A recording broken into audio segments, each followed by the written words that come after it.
My name is Aisha, and this is my story. A story of pain, of survival, and of hope. I was born into a world that never welcomed me. My father wanted a son, but he got me instead.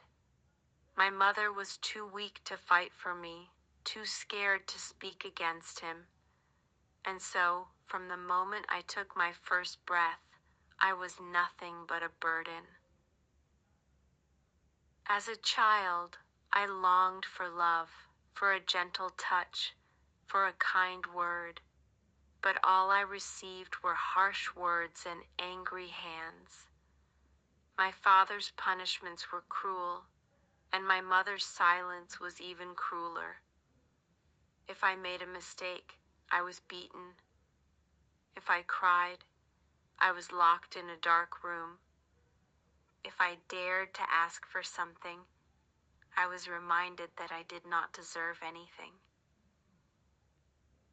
I remember the nights when hunger gnawed at my stomach, but I was too afraid to ask for food.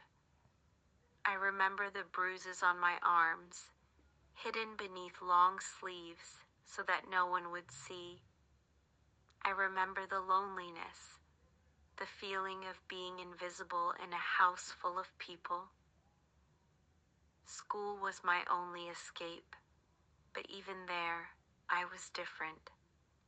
I was the quiet girl who never spoke, the girl with tired eyes and a hollow heart. Teachers noticed my silence, but no one asked why. Maybe they were afraid of the truth. Maybe they just didn't care. Years passed, and I learned to endure. I learned to hide my pain behind a fake smile. I learned to silence my own dreams because I was told they would never come true. But deep inside, a small flame of hope still burned. One day, when I turned 18, I made a choice. I would leave. I packed my few belongings and stepped out of that house for the last time. I did not know where I was going, but I knew I could not stay.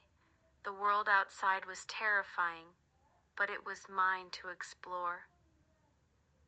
It has been years since that day, and I am still healing. The scars on my body have faded, but the ones on my heart remain. There are nights when the nightmares return, when the echoes of my past whisper that I am still that helpless little girl.